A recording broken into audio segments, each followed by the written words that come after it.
biar cacing itu tumbuhnya pesat dan juga bagus gitu kan. Nggak jadi subscribe. Burung saya subscribe.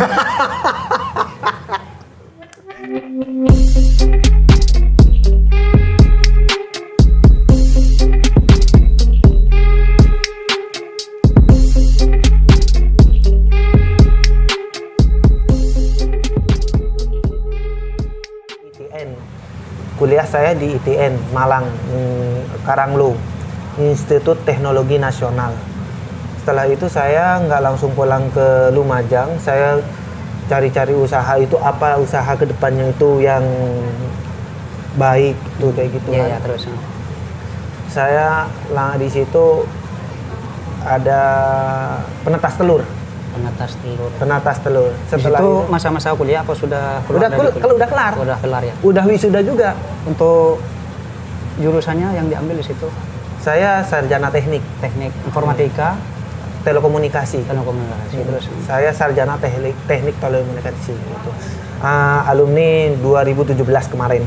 Jadi udah 3 tahun ini masih muda ya, nggak tua-tua banget gitu. Ya nggak tua-tua banget. Ya, belum beristri juga, promo lah. Ya, setelah saya lulus kuliah, saya di situ ada pemikiran untuk cari gimana berusaha untuk penetasan telur. Terus. Nah, saya beli harga itu 5 juta. 5 juta untuk 5 juta penetasan telur. Penetas telur itu berkapasitas 200. Saya bikin 200 sendiri. biji ya. 200 telur. Saya buat sendiri, bikin sendiri dengan ala-alaku sendiri. Ya, lulusan teknik kan. Ala-ala Abimanyun yang berkapasitas 5.000. 2.000. 2.000 berkapasitas 2.000. Alhamdulillah tetas pun juga hampir sama dengan saya beli. Dan juga saya bikin itu 4 tempat lah. Jadi kapasitasnya 2.000 4 kali gitu. Jadi saya ada pemasukan dari penetasan telur. Jadi kita modal itu berapa di situ Mas Abimanyu? Modalnya itu kalau bikin penetas telurnya nggak banyak, soalnya cuma alat sensor aja sih.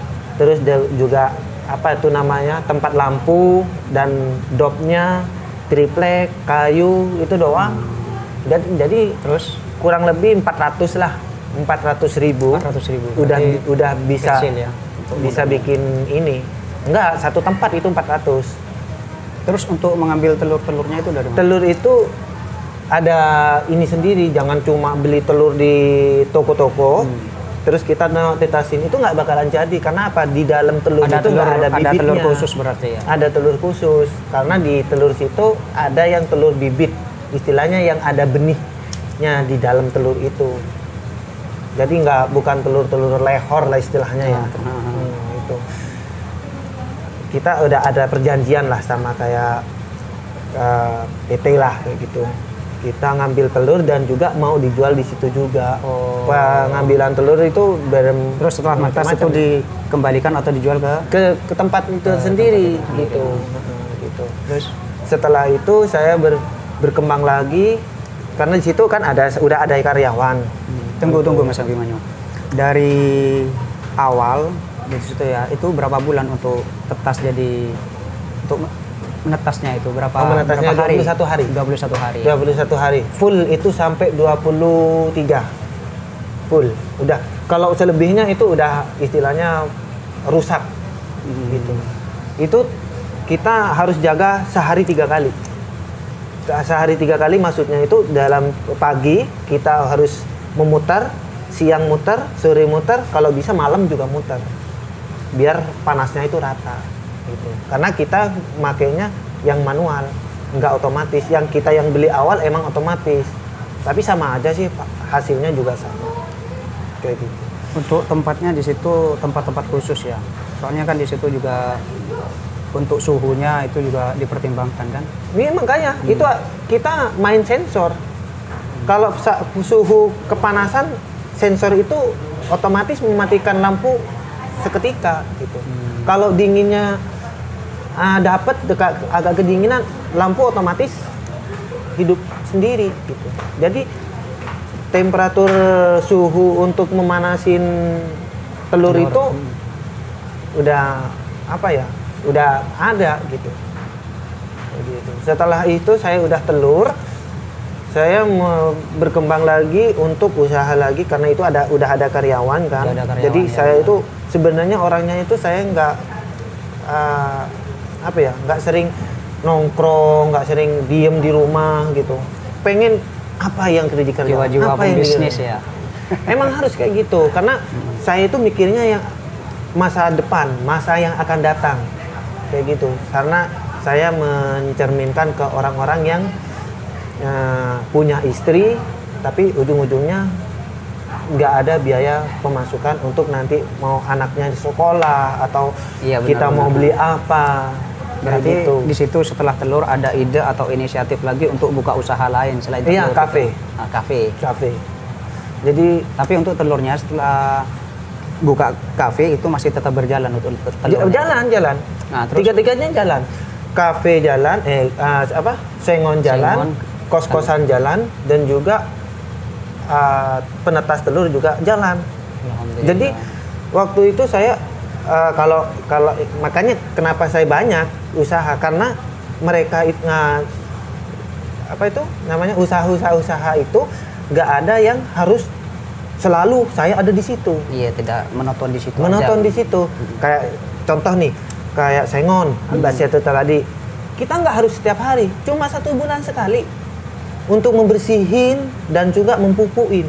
Tapi untuk menunggu besarnya sengon itu butuh waktu yang lama. Butuh yang lama. Berarti di situ untuk usaha yang paling lama ya gitu. Iya, usaha yang paling lama dan juga nggak butuh waktu yang banyak. Dan telur pun udah ada orang yang ngerjain. Dinginan. Terus setelah beralih profesi atau pindah atau keluar ide baru untuk buka kafe dan juga ponakan-ponakan saya juga yang nerusin atau melanjutkan yang ngerjain. Saya awalnya sebelum buka emang saya belajar barista biar racikan-racikan minuman itu saya tahu. Jadi saya belajar terlebih dahulu. Mohon maaf semuanya, saya lagi kedinginan. Dingin. Gini kalau lagi terus. Setelah itu saya saya belajar barista. Saya bukalah kafe yang saya ambil dari keluarga saya sendiri. Ya juga sih ada dari luar setelah itu. Setelah agak kelamaan mungkin kalau kurang lebih 2 bulan mungkin saya ngeringkut dari orang lain gitu. Jadi nggak orang luar. Setelah saya buka kafe, alhamdulillah lancar dan juga kan ada jiwa-jiwa salesnya juga kan. Alhamdulillah kafe waktu itu lancar-lancar saja karena di situ saya setiap minggunya selalu ada perlombaan. Entah itu perlombaan dari game, wala nyete lah, wala apa. Tunggu Mas Abimanyu, untuk membuka usaha kafe di situ apa di Malang atau di Lumajang. Di Lumajang ya. Iya, di Lumajang. Berarti setelah lulus kuliah udah selesai itu ya. S1 langsung pulang ke Lumajang. Tapi nggak langsung sih, waktu saya habis wisuda itu sebulan saya. Sebulan di Malang. Karena menggali ilmu lagi, masih ikut seminar-seminar soal ini, juga di BLK, pernah di BLK juga. Pernah juga belajar bahasa Korea waktu itu. Karena kemungkinan ini saya menggali uang ini kayaknya ke Korea aja lah dulu. Karena di situ saya tahunya gede sampai 25 kalau nggak salah waktu itu. Ini lagi Mas Abimanyu, selain membuka usaha dari sengon, terus kafe, terus penetas telur, ada yang lebih menarik saya dengar informasi. Di situ ternak cacing. Oh, ternak cacing. Iya. Ternak cacing itu gini. Ya waktu di Malang juga. Sebelum saya pulang ke Lumajang, saya udah ada angan-angan untuk ternak cacing. Karena kenapa? Saya kan selalu nyari di internet tuh. Di internet. Apa usaha yang itu akan belajarnya secara otodidak ya? Otodidak maksudnya langsung langsung ke ininya, langsung ke PT-nya. Saya belajar dan juga mencari apa ya, menggali informasi di internet biar cacing itu tumbuhnya pesat dan juga bagus gitu kan. Jadi adalah sedikit ilmu dari perusahaan itu yang diajarin, dan juga saya gabungin sama yang di kampung. Jadi saya penelitian dari sononya, dari pabriknya, dan juga saya penelitian yang ada di kampung. Bagus yang mana? Itu dari bibit ya? Dari bibit sampai dari bibit. besar. Di situ berapa hari? Butuh berapa bulan? 1 bulan. Cuma 1 bulan. Ya? 1 bulan. Itu pun cara pengerjaannya juga, cara merawatnya nggak terlalu sulit banget cacing itu. Terus nanti itu dikembalikan ke PT juga? Ke PT juga, karena kita udah ada perjanjian gitu. Buat apa itu? Apa masalahnya? Itu sebenarnya saya nggak ini kan, nggak terlalu mendalami soal itu. Yang penting saya ternak aja. Yang saya tahu kosmetik. Oh, kosmetik. Obat-obatan seperti contohnya paracetamol lah, kayak gitulah. Ya. Obat panas lah kayak gitu. Dan juga obat untuk bahan pupuk kayak gitu. Enggak ya, dan buat sentrat. Sentrat itu apa tuh kalau bahasa Indonesianya sentrat? Ya sentrat kan? Apa sentrat? Iya, konsentrat lah. Iya sentrat untuk makan untuk ikan, makan. makan udang, sentrat kan. Nah itu pembuatannya itu termasuk ada cacingnya juga. Ada cacingnya juga Iya, di situ ya. karena cacing itu termasuk apa ya, istilahnya gizinya. Terus seperti apa itu cara ternaknya itu? Cara ternaknya pun juga gampang. Cuma di apa ya? Yang penting media tanahnya empuk biar enggak lengket di dalam. Kalau lengket kan nggak bisa bergerak tuh, namanya cacing. Jadi yang penting ininya lembut, bahan medianya itu, dan juga makanannya juga terlalu sulit. Entah itu limbah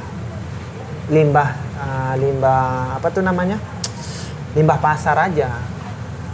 Limbah pasar seperti ini. Tomat busuk kan dibuang di pasar, entah itu kayak gobes, wala timun, wala cabe, wala Itu terong. makanannya, Nah, itu kita ambil, kita blender kecil-kecil, dipotong kecil-kecil atau di blender lah, itu disiramin aja di atas. Kalau yang paling bagus itu bocoran nih ya, ampas tahu. Ampas tahu itu dari segalanya itu untuk hewan tuh Terus, bagus banget. Mas Abionyo, sampai sekarang itu masih berjalan atau enggak? Nah, boleh kapan-kapan nanti saya mau main ke sana. tapi sayangnya semua usaha itu cuma beberapa yang masih tetap. Dan tetap ya. Iya. Kafe udah tutup. Terus penetas telur tutup juga udah nggak dilanjutkan karena kesibukan adik saya. Kayak gitu. Apalagi saya ada di Saudi. Seperti ini Mas Abimanyu. Tentunya dari sebelum berangkat ke Arab Saudi ya, Mas Abimanyu di situ sudah ada usaha, tentunya sudah ada pemasukan. Kenapa kok sekarang itu memilih menjadi TKI? Apa di situ ada tujuan tertentu? Seperti Ya, apa itu Mas Abimanyu? pengen mencari pengalaman yang baru aja. Soalnya saya orangnya emang kayak gitu. Selalu ingin tahu yang terbaru gitu. Tapi jangan-jangan takutnya saya udah punya istri pengen cari yang baru lagi gitu. Moga-moga enggak. Saya sebenarnya orang-orang yang setia gitu. Setia di sini, setia di sana, di sono sini. Ini kalau sampean tahu ini udah 4 kalinya yang bikin konten yang nggak jadi. Ini Pak sahabat ya, seperti ini. Mas Abimanyu ini orangnya barbar. Jadi saya dengerin aja seperti itu. Comot sini, comot ini sono adalah gitu. pengalaman para sahabat ya, para pemirsa, ini adalah Semua pengalaman. yang kerja di Saudi Arabia jangan sampai foya-foya di Saudi. Foya-foya. Itu aja. Tentunya di sini harus Pikirkan yang nanti menyisihkan di uang, Indonesia. ya. Udah nanti aja dulu, saya masih belum selesai. Kamu ini jangan lupa yang udah terima gaji, jangan lupa yang ada di Indonesia. Gimana cara untuk uang itu berkembang lagi di Indonesia? Jangan cuma foya-foya di sini untuk belanja lah atau beli-beli ini atau apalah atau ngebosin atau apa, jangan. Itu aja intinya. Pokoknya yang kerja di Saudi Arabia, jangan sampai lupa yang ada di Indonesia. Nabunglah walau berapa persen, yang penting nabung biar Nabung nanti itu buat kalau apa? Buat apa nabung itu? buat modal buka usaha di Indonesia. Nanti kalau pas anda kalian semua kalau pulang, biar kita dapat apa ya istilahnya, memetik buahnya aja lah. Nanti udah nyampe di Indonesia, kita nggak ada usaha, uang habis, pulang nggak angkut pecet. Iya nggak? Iya, bener. Iya bener. Itu tidak iya. Itu ada hibija alaku kurang alaku petada dina nah ada tong pesta kira nemu apa? Jongko. Ah itu bahasa Inggris sih sebenarnya. Bahasa Inggris agak ketimuran. Ini orangnya gitu. barbar, tapi jiwanya jiwa juga usaha para sahabat ya. gitu. Ini perlu dicontoh pengalaman yang diberikan oleh Mas Abimanyu ini. Contoh yang baik-baik saja. Kalau yang baik nggak baik. Kalau menurut kalian itu baik ya ambil hikmahnya aja yang baik-baik. Kalau yang nggak baik ya komenlah di bawah apa kekurangannya gitu. Saya juga bukan orang yang sempurna. Semoga aja obrolan kami di sini menjadi motivasi bagi para sahabat pemirsa yang ada di Ini nih, kalau ngomong khususnya kayak yang gini ada nih, di ini Indonesia. mau selesai. Padahal aku nggak mau selesai nih. Pengen lanjut biar videonya panjang, biar kalian nonton itu bosan. Kalau udah bosan, nggak jadi subscribe. Burung saya subscribe. Udah Mas Abimanyu ya. Terima kasih betul. sudah hadir di kontennya Ego MDR. Semoga aja obrolan kami di sini bermanfaat. Amin. Akhirul kalam.